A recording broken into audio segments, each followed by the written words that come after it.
Welcome to Atlas, Project Modern Man. I know it's been a long time coming, but we're finally here. Over the next couple of episodes, I will give a bit of an introduction to myself, the journey that led me here, as well as what Project Modern Man is, how it came to be, and how you can make the most out of it. So let's get started.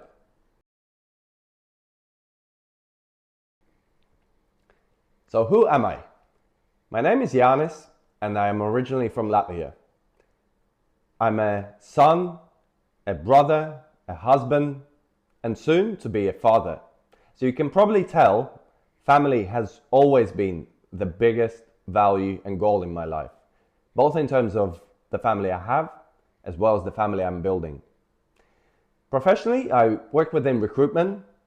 However, in the past, I've also worked within the fitness industry as a gym instructor and personal trainer.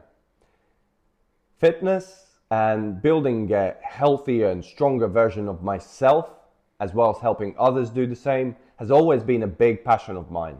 During the early years, it was more the physical side of things, learning about exercise, nutrition, healthy habits.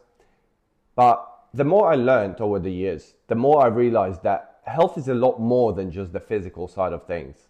Your mental health, your relationships, your habits and sense of purpose and people around you, all of these things play a huge role in your overall health.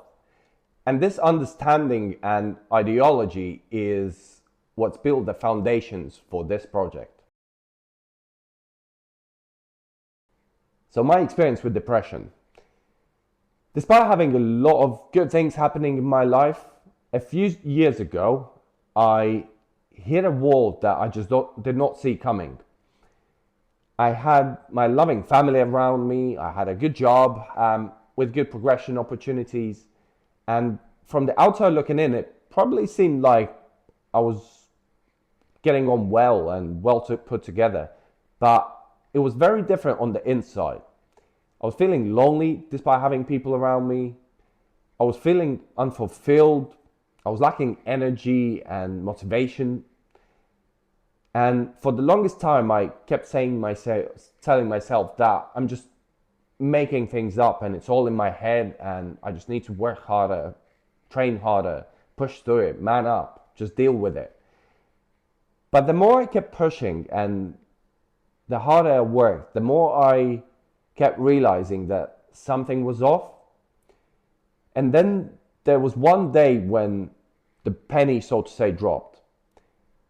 It was after a good weekend with family, after a good week at work.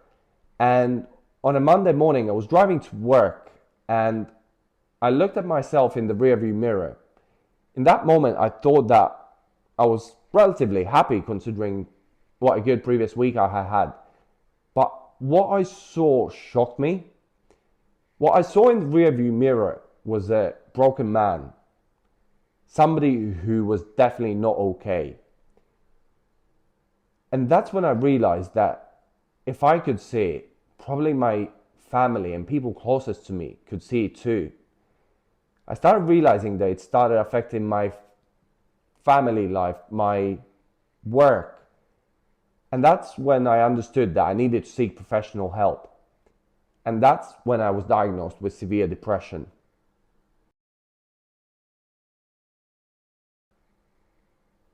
Luckily for me, my life since has changed 180 degrees and I'm genuinely feeling happy, fulfilled, and excited about my future. But what helped me get through that difficult period?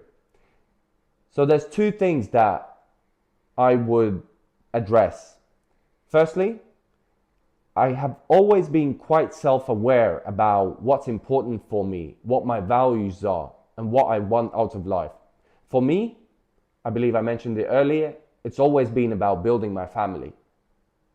So once I was fortunate enough to meet my now wife, my life changed so rapidly and quickly, I could not actually believe it. The second thing that helped me weather the storm, so to say, is my habits. My passion for health had always allowed me to build strong habits long before I even needed them. I kept exercising regularly, I maintained a good, healthy diet, I kept playing basketball that allowed me to have an outlet, have a social circle, and just an opportunity to be present. And of course, I had my family I could rely on. So all of that helped me withstand that period until I managed to address the actual issue I was facing.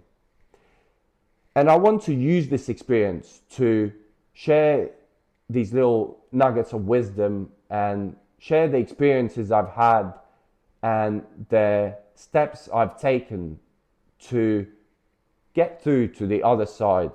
And hopefully, it can help you manage and overcome whatever you may be going through at the moment.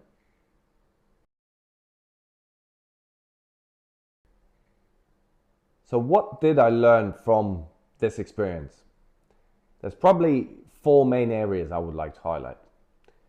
First is that mental struggles, depression, these sort of things can affect anybody regardless of their background, upbringing, family life, or personal circumstances. There are so many people who on the outside might look absolutely fine, but inside they're probably fighting battles that you have no idea about.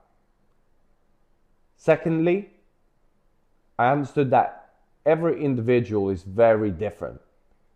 And it's very important to build this self-awareness and understand what is truly important to you, what your values and goals in life really are, so you are able to live in alignment with these.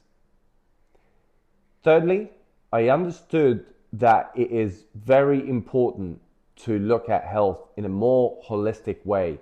Your mental health, your physical health, your relationships, sense of purpose, people around you, all of these things are connected and they all play a vital role in your overall health. And if you ignore one area for too long, it's going to start affecting all other areas of your life. And lastly, and this might be slightly controversial, I realized how important it is to put yourself first. And what I mean by this is not help others or not think about others, but it's about prioritizing your own health, because the stronger and healthier you are, the more you actually are able to help others around you, whether that is your family, your friends, or your community. If you burn the candle out at both ends, nobody in the longer term will be benefiting from it.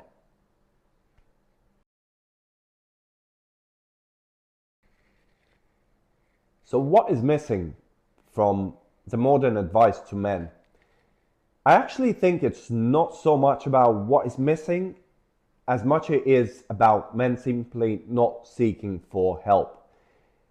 Whether it's because of their pride or stigma, but men will often tell themselves that you're just making it up. It's just in your head. You need to man up and push through it. But we all know it's not a feasible long-term solution. And for a lot of men, help may seem also out of reach, whether it's because of cost, because of time, because of not knowing where to even start or look for it. And what I've experienced as well, that sometimes that help that is available is just focused on dealing with the consequences rather than trying to understand the underlying issue and deal with it.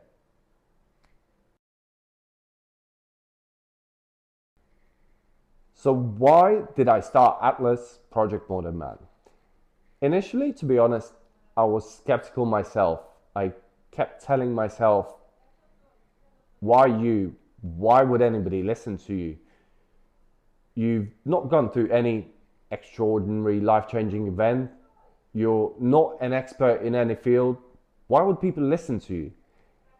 But then I realized something that I mentioned earlier. Most men who struggle are just ordinary people. They probably have families or jobs or a life that from the outside looking in seems absolutely fine, but on the inside they might be struggling. And I'm not here to tell people how to live their lives. I'm not here to say that I've got all the answers. I'm just somebody who's passionate about continuing to build a stronger, healthier, better version of myself and try to help others do the same along the way. At the core, I want Atlas Project Modern Man to be a platform where men can share their struggles, their experiences, and feel heard and supported. And I also want to share my own experiences and offer what I call my big brother advice. And hopefully it will help somebody else navigate whatever they are going through right now and whatever challenges they might be facing. And even if the project helps just one or two people along the way, it'll have been worth it.